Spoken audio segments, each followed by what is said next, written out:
Hello and welcome to another edition of Resistance TV. Apologies for the late start. We've had more technical problems. We seem to be plagued with them on a regular basis. I don't know what's going on, but there we are. Anyway, this evening we're going to be discussing the legal action brought by the campaign against the arms trade against the UK government's decision to sell or continue selling British weapons to Saudi Arabia. These weapons are being used, as people I'm sure will be aware, to prosecute the Saudi Arabia's war in Yemen, which has created an unimaginable humanitarian catastrophe. In the last 7 years alone, nearly 400,000 Yemenis have been killed in this conflict. But of course, the war is generating huge profits for British weapons manufacturers and driving bumper dividends for shareholders. So joining me to discuss the legal case in the High Court is the independent investigative journalist Mohamed Elmaazi, who's also the editor of the Interregnum. Mohamed's groundbreaking work includes helping to expose a state-funded Institute for Statecraft and its Integrity initiative that was using public money to smear Jeremy Corbyn and key figures in the Labour Party during Jeremy's leadership. Mohamed's been following the case and has written a detailed account of what's happened so far. So, hi, Mohamed, how are you? Welcome to the show this evening. Hello, Chris. Thank you for inviting me. First time on the show. Yeah, it's good to have you, mate. Good to have you. And perhaps we just start, Mohamed, if you just sort of tell us what you've discovered so far about the court case. Sure. So Saudi Arabia invaded or intervened in, depending what language you'd like to use, Yemen, a fellow Arabian Peninsula country, in 2015, following the ouster of the president there, who was meant to be an interim president. So there was if you like, an eruption of a bit of a civil war, and the president was ousted by an alliance led by this group known as Ansar Allah, which is partisans of God, which is often referred to in the Western press as the Houthis, right? And CAT first filed its case against British arms sales back in 2015, because in 2015, the year that Saudi Arabia invaded to restore their preferred leader into power, it was already evident that there was a series of war crimes that were being committed. And Britain is the second largest weapons seller on the planet, only after the United States, and is a main supplier of weaponry to Saudi Arabia, and as well as to other countries involved in the commission of the invasion, of the bombing campaign. It's primarily an air campaign. Obviously, they have troops, including mercenaries linked to a mercenary firm formerly known as Blackwater, now known, I believe, as Academy. But they also provided weapons to the United Arab Emirates, for example. And these include fighter jets, paveway guided bombs, all manner of explosives, and apparently even cluster munitions that were sold to the Saudis. We're told years ago, decades ago, that there is also evidence of cluster bombs having been used there. So CAT filed a judicial review basically saying that British arms sales are illegal. And part of that claim, so the claim first lost at the High Court, and they appealed to the Court of Appeal, where they ultimately won in 2019.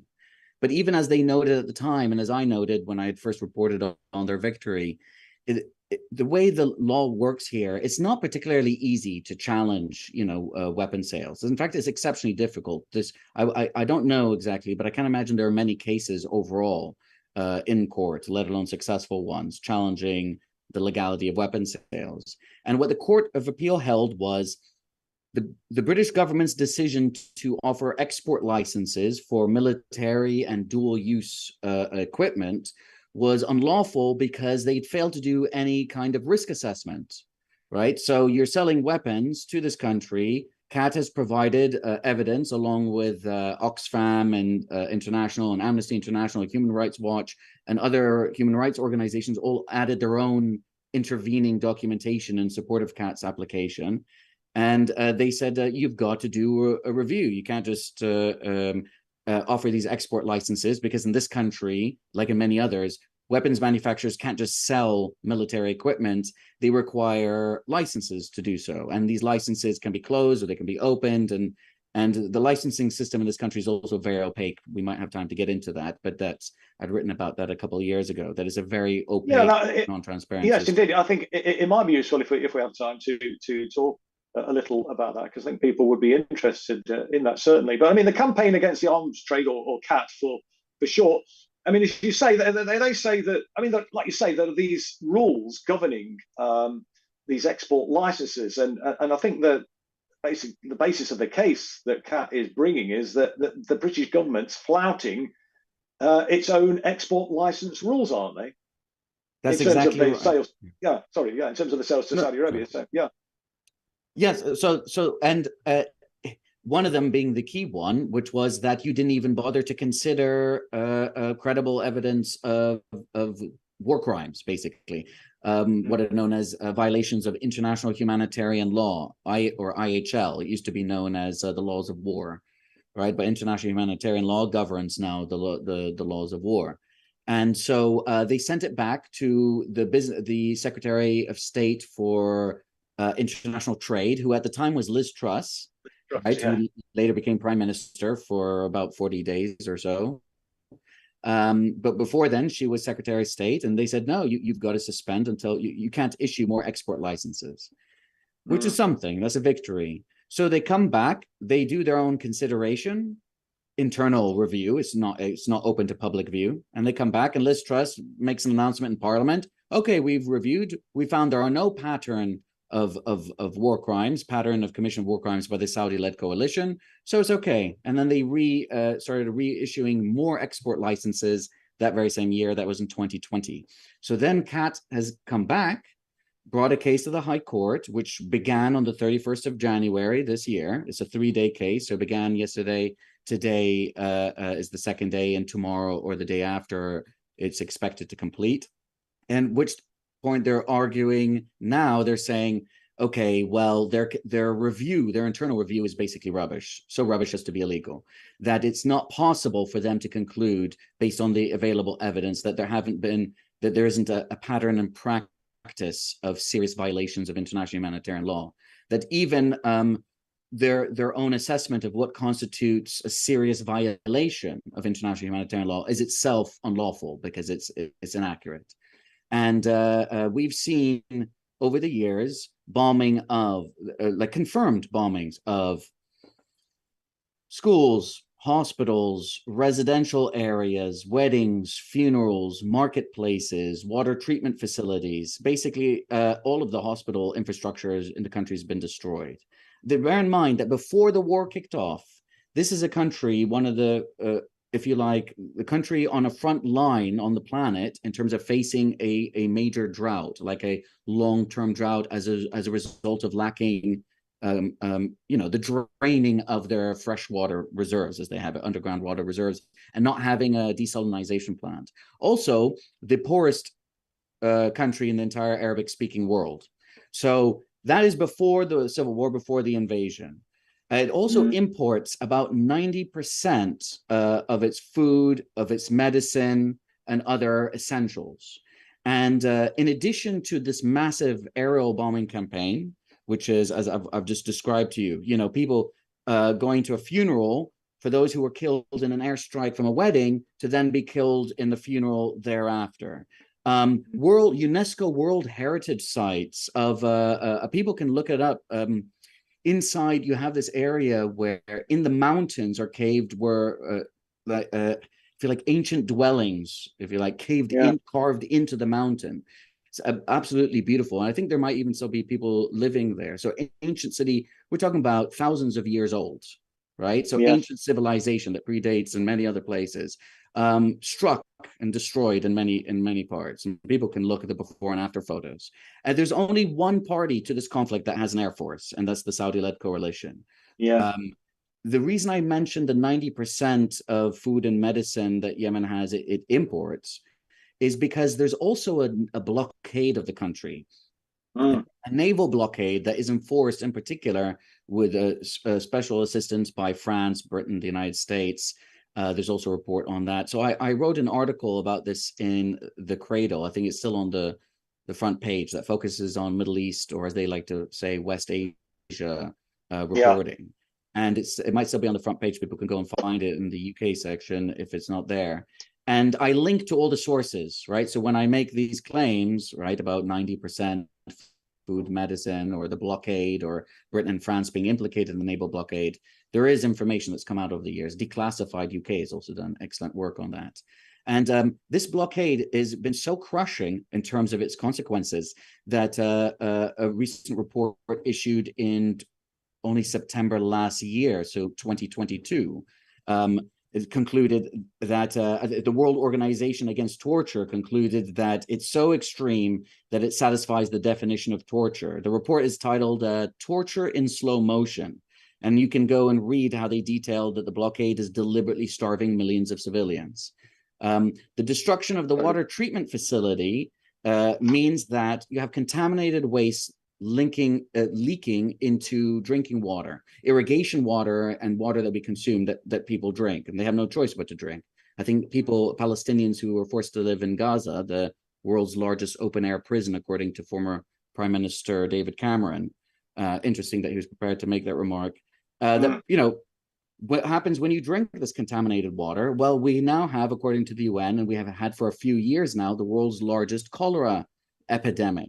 Now, cholera is a bacterial infection, right? It's actually very easy to treat if you're able to treat it, if you're able to be there and treat it. But if you don't treat it, you ultimately die of dehydration. So you essentially, sorry to be graphic, but you vomit and diarrhea yourself to death. And those who are particularly vulnerable to dying this way, and many who have, are children, especially those aged 5 and younger, right? So because you don't have clean water to offer them. So you have these crises where, at the very least, according to figures which are now outdated, 400,000 more killed. When it's all said and done, it could well be around 1 million. This began under Barack Obama when he was president of the United States, continued under Trump, it's continued under Biden, and likewise here in the UK, the support has been ongoing. So that's the kind of overall context of this legal case that is being brought. I mean, go ahead. Well, I was going to say, it's truly horrific. I mean, the graphic detail that you provided, I'm sure will shock people. People are, I'm sure, are aware of the war, but, you know, hearing it sort of laid out in the way you've just done, Mohammed, I mean, it really does bring it home. And, you know, and when you're talking about the bombing raids on World Heritage sites, I mean, I'm struck by the double standards here, you know, because when ISIS, if you remember, were blowing up World Heritage sites, there was an absolute uproar, outrage, you know, across every newspaper, every broadcast media outlet. Politicians, Western politicians were expressing their outrage, and yet here we have the US, Britain, France, Western powers actually enabling this war.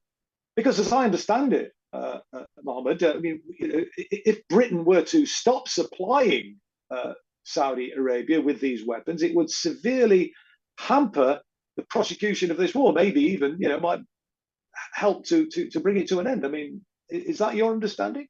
Well, that was the conclusion of a confidential report, a 15-page confidential report by the French Directorate of Military Intelligence that was published in 2018, but was leaked to the press or to a new investigative site in France called Disclose.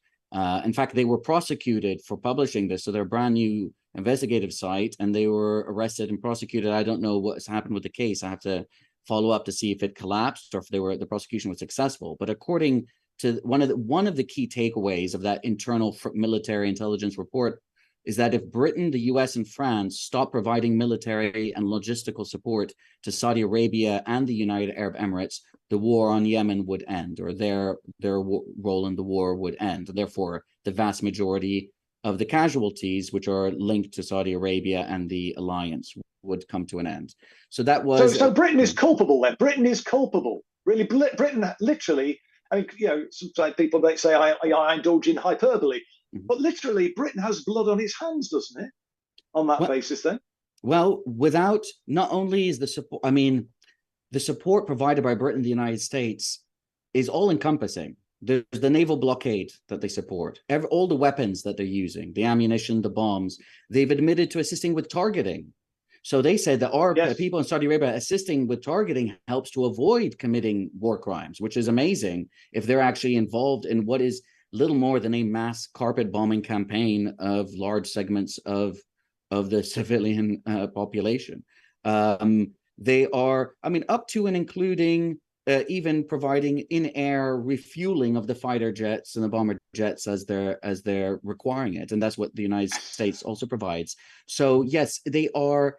It's, if you like, the Saudis are paying for it, but everyone else are the ones. It's almost like a mercenary operation where Saudi Arabia is paying the money, but France, Britain, the United States, Jordanian, and Emirati pilots, because I don't even know if any Saudi pilots, perhaps they're being trained now for the first time in these fighter jets. Saudi Arabia is historically one of these countries which purchased all of this very expensive gear, military equipment from Britain and elsewhere, but they never really used it, right? I mean, what countries were they invading? And in fact, as Chris Hedges recently pointed out to me, when he was embedded with U.S. Marines during the first Gulf War, and they were in a part of Iraqi-occupied Saudi Arabia, the Saudi Arabians abandoned all their highly sophisticated equipment and were driving away because actually, as was noted in terms of these tanks being sent to Ukraine now, these are very complicated equipment that you need to train in regularly. You need to be able to coordinate in, et cetera, et cetera. It's not like you just, sell a bunch of fighter jets to a country and all of a sudden they know how to fly these fighter jets. Actually, you have to spend a lot of money training in them and constantly training and being trained in them. And that's also where a big part of the money is also in the service contracts. I was told this by a member of the parliamentary committee, which tries to somewhat monitor arms sales in this country. But the real money is in the years-long service contracts with the equipment. So yes, I think it's very difficult to argue that this is not only is this, I mean, quite often the Saudi, even I use the term Saudi-led war, but it is in a sense misleading because, as I've said, the Saudis are paying for it, but without Britain, France, and the United States, it couldn't happen because they're providing the equipment, they're providing logistical support, they're providing, I mean, we may find out one day that perhaps even American and British pilots are in the planes or as co-pilots, perhaps with because we know that Jordanian and Emirati, who are British trained fighter pilots, are also in there. So it really is a massive operation in terms of the number of countries involved. This was happening at the same time as Syria. It's ongoing, in fact. And yet I remember being very frustrated that for the first couple of years, there was no reporting at all in Britain that I could see, other than this one journalist at the Times, actually. She was reporting on it, but I didn't see it at The Guardian for the first couple of years. I was at the Real News Network at the time, and we were interviewing people about it. But it's amazing how little, I mean, this is a country that does Yemen pose a threat to Britain or to the United States? Of course not. I mean, this is presumably simply driven by the profit motive, isn't it? An imperialist sort of, the imperialist sort of actions of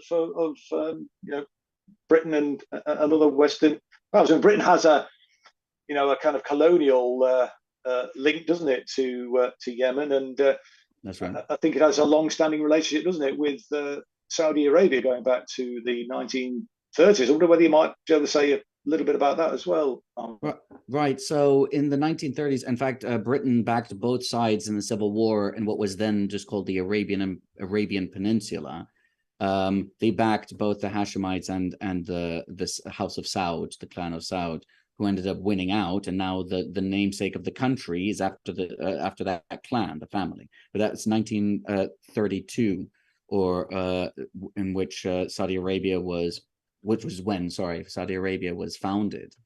And Britain's relationship with Saudi Arabia is both economic and political, geostrategic. So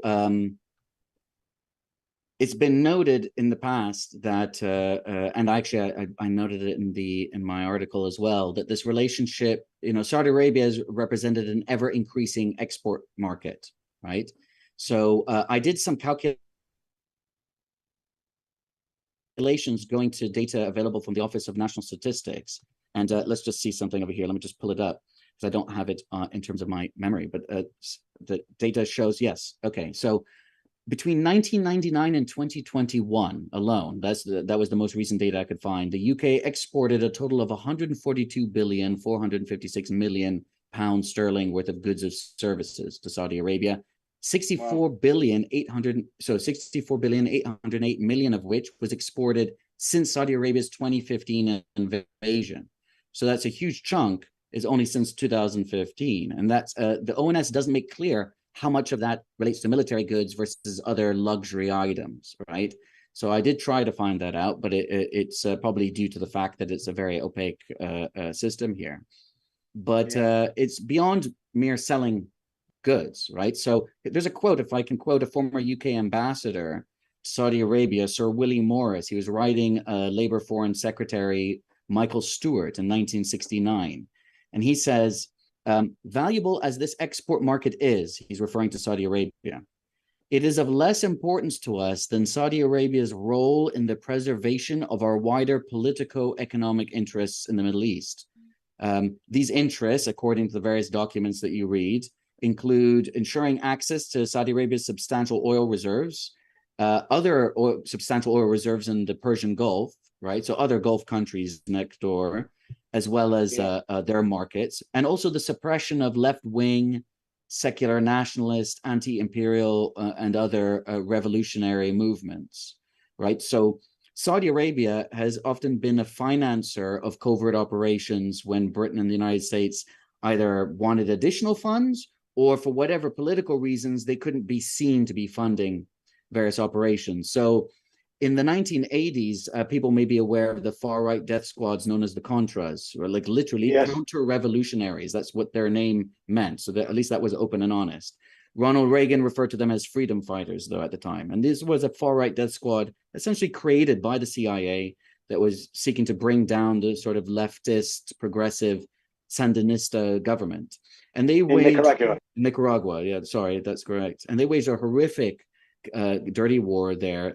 Tens of thousands killed by these far-right death squads, people skinned alive and hanged from trees, etc. And when there was a particular atrocity that, if I recall correctly, was it the raping and executing of some American nuns? Nuns, that resulted in Congress under the Reagan administration passing a law prohibiting further support for the Contras. So the Reagan administration would continue to support them indirectly, illegally. That became partly known as the Iran-Contra affair, which involved the CIA trafficking in cocaine, etc., secretly to provide funds to the Contras and selling weapons to Iran during the Iran-Iraq war. They're also selling weapons, of course, to Iraq. Now, Saudi Arabia also provided covert funding to the Contras, right, to assist the Contras there. It's not that they have any particular stake in what's going on in Latin America, but as part of this alliance, this long-term alliance between, we keep you in power, you spend lots of your petrodollars back buying our goods, luxury goods, equipment, invested in our property markets, inflate the property market, right, recycling the petrodollar, if you like. And also you help us as part of our anti-communist, anti-leftist, anti-nationalist campaign over the last decades. And Saudi Arabia is a long-standing anti-communist ally of Britain and the United States. In Soviet Union and Afghanistan, they did the same thing when they helped to fund the Mujahideen in Afghanistan in order to make the Soviet intervention in Afghanistan as painful as possible. Yes, indeed. Although that sort of blew back, didn't it? I mean, in terms of the way in which the US sought to foment the opposition to the Soviet troops, which led directly to the Al-Qaeda. Al-Qaeda, yeah, exactly. And 9/11, yes. And all the rest of it. So from the perspective of major planners, people who believe in great power competition, I'm not sure if they see that as a loss. I mean, you have, for them, they're like, gave Soviet Union a bloody nose, hundreds of thousands of people dead. Okay, so decades later, some terrorist attacks happen. But, we're a very powerful country. We can compensate. Yeah, right? Well, indeed. I mean, the thing is, these people are sociopaths, aren't they? They're kind of misanthropes. They're kind of just utterly amoral. I mean, it's how these people rise to the top. It's astonishing, really. And when I was in Parliament, I mean, both Tory and Labour MPs kind of justifying Britain's relationship with Saudi Arabia, for example, saying it was in the national interest. It's shocking, really shocking. But just finally, Mohammed, I wonder whether you mentioned about the opaque nature of the export license rules and so on, and said that you'd written about that. And we did say that we'd return to this before the end of our conversation. Whether you maybe just say a bit about what you discovered in that regard. Right. So one of the things is it's impossible to tell exactly how much and of what Britain is selling. There are some export licenses which are clear. They'll kind of say, well, they are category licenses. We'll authorize the export of up to £500 million of category X type of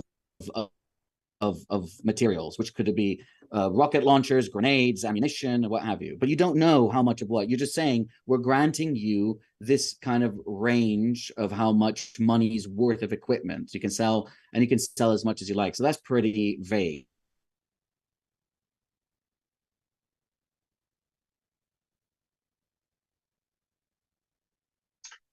This is annoying. I think even see what category.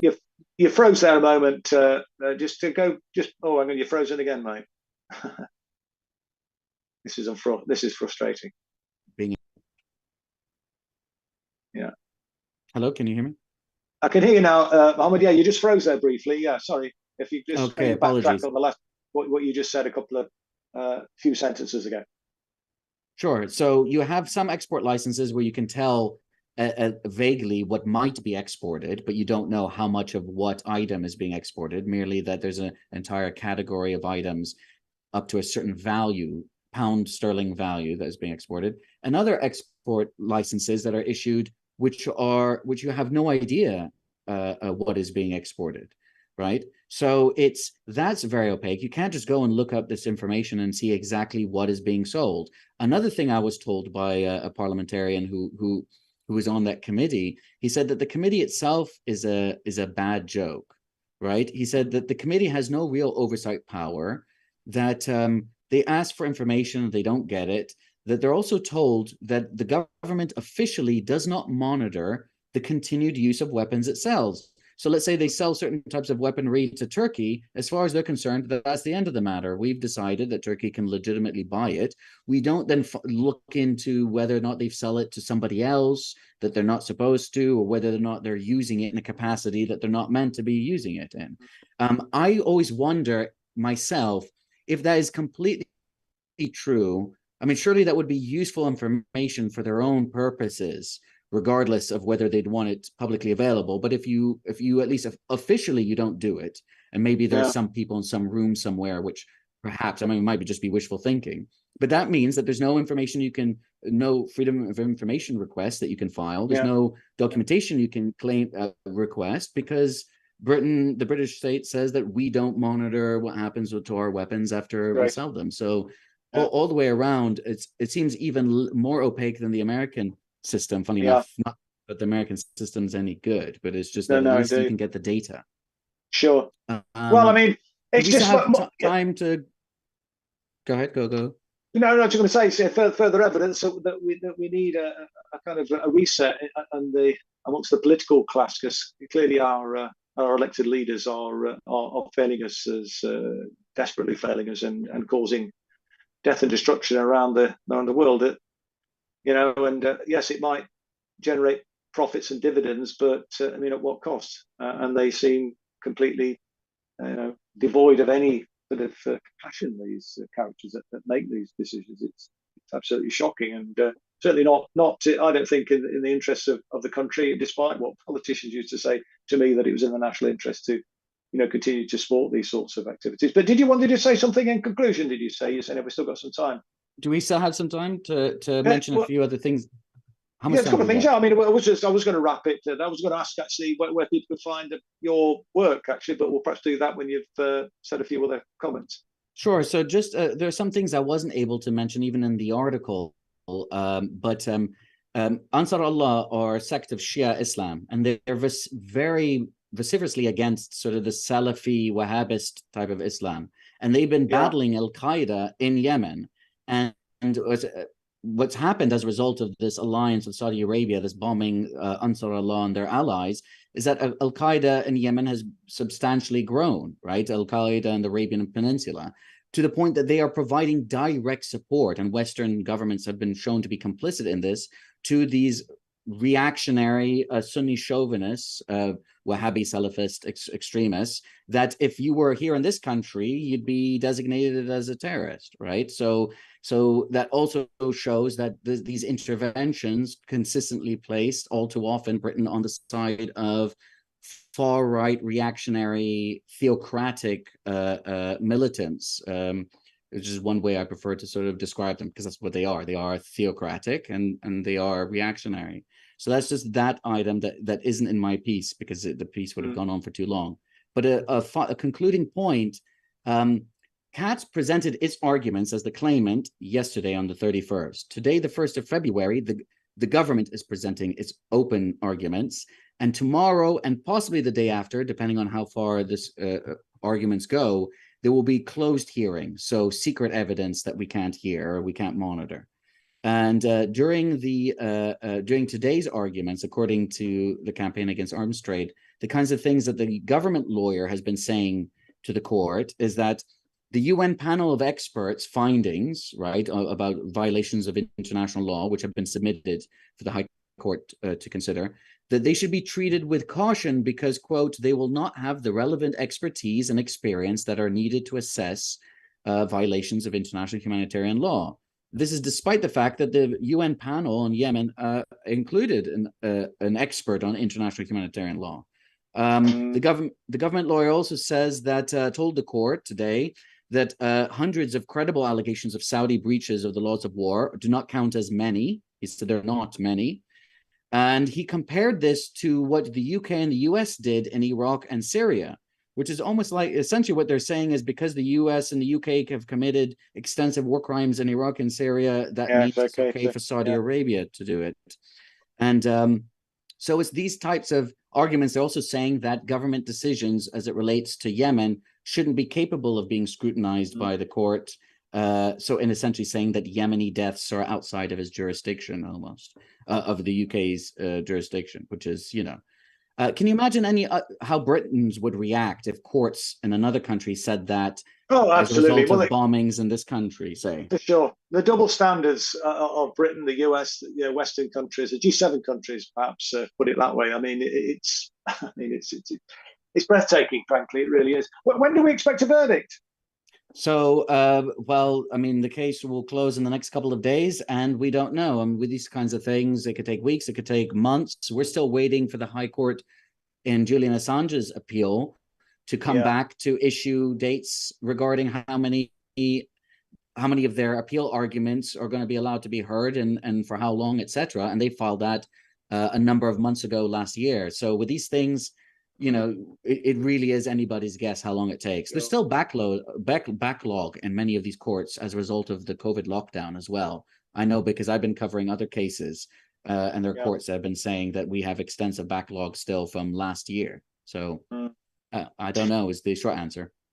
Well, listen, thanks for coming on the show this evening, Mohamed. Really appreciate it. Hopefully you'll come back again. We've been going for a couple of years or so now, and I know it's the first time you've been a guest. And it's been really interesting and stimulating discussion, I think, and quite horrific, frankly, the detail that you've provided. Thank you for that, and hopefully that will encourage more people to perhaps get involved in the campaign against the arms trade. And useful, I think. Knowledge is power, isn't it? And you've certainly equipped us with a lot of knowledge this evening in this program. Look, you do some excellent work, Mohamed. Where can people follow you and get access to your work? So follow me at Twitter at M for Mohamed Elmaazi, my last name Elmaazi, and I publish when I do publish, because I also do some editing work and what have you. But when I do publish, Consortium News is one of the more recent outlets I published with, Electronic Intifada, Jacobin, TheDissenter. And most recently, at least this article at the Cradle, so it's thecradle.co. And when the decision finally does come out, I'll follow up with a follow-up report. Great. And what about the interregnum? How's that going? Are you still? That's right. So that's my own personal, originally set up as a blog, and where I also publish material, but I've been so consumed with work with other things, I haven't been able to publish there recently. That's theinterregnum.net, but I haven't been promoting it recently because I haven't been publishing anything there recently. Okay, mate. But nevertheless, presumably there'll be historical stuff on there that people Oh, can absolutely, yes. get access to, and I'm sure that'll be very interesting, judging by our discussion this evening. The very erudite Mohamed Elmaazi. Thank you very much indeed, Mohamed, for coming on the show. Thank you, people, for watching. We'll be back next week at 7 p.m., hopefully 7 p.m., barring any technical difficulties that we seem to be encountering on a regular basis now. But that's the plan anyway, 7 o'clock next week, and good night.